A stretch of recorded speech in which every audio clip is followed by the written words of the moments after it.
Okay, hi everyone, Daryl here. This is lesson 20 in my YouTube video series Investing 101. And today we're going to talk about road line plan, specifically road line plan in Singapore. So let's get to it. Okay, so the road line plan in Singapore is actually determined by the Land Transport Authority, or LTA for short, and is actually segregated into categories. So the categories are broken up from category 1 all the way to category 5, or uncategorized roads. And this is actually uh, to establish the buffer requirements of proposed buildings from the road, or what we call setback requirements.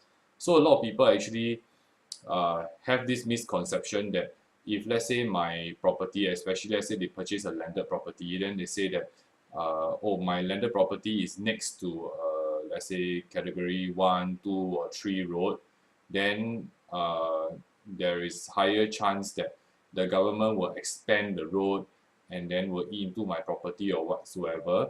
But the main reason of why there are these categories, it's actually to establish the buffer requirements, or how much setback you have to uh, have from the road to your living, where you live, or your property, so that essentially, if let's say it's a category 1 road, which is a very major expressway, then the buffer requirement has to be further. That means the property, or where people are living, has to be further away from this category 1 road, because simply put, category 1 road will have a lot of noise and dust.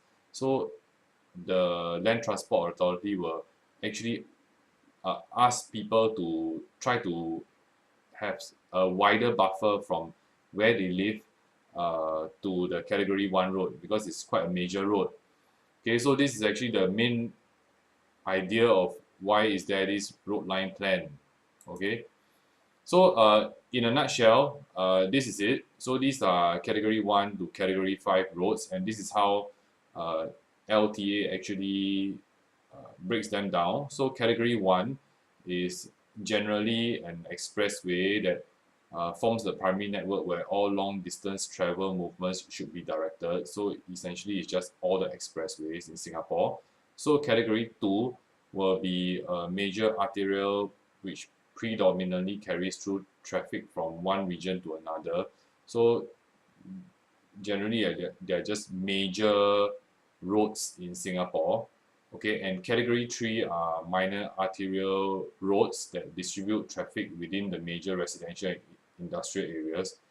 Okay, and category 4 will be like primary access roads, which form the link between local accesses and arterial roads. So they're just uh, smaller roads that uh, link up, uh, link they just the roads that link up all the smaller roads. Okay, so it's not so noisy or dusty as category 1 or 2 roads.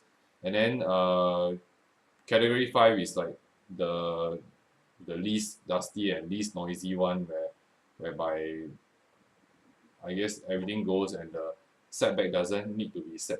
The setback doesn't requirement is not so wide, and that means that you don't have to put a wider setback from the category 5 road, because category 5 road, not so many cars drive on there, and then yeah, so there's less dust and less noise.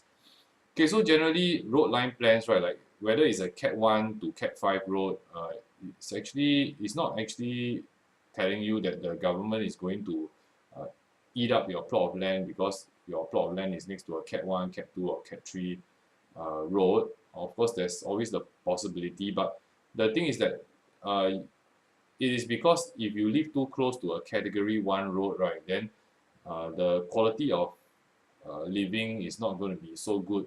So the Land Transport Authority says that, oh, you should live a bit further away from a category 1 road, and that's where we have this road line plan. Okay, so well, as buyers of properties, most of the time you will encounter it if you are a buyer of landed properties. Okay, because buyers of landed properties, normally there's this road survey, then you take a look at it, and then you will see that there's a road reserve line, and then you actually need to engage a registered surveyor or qualified person like an architect or professional engineer to advise you on how this particular road reserve line will affect your property.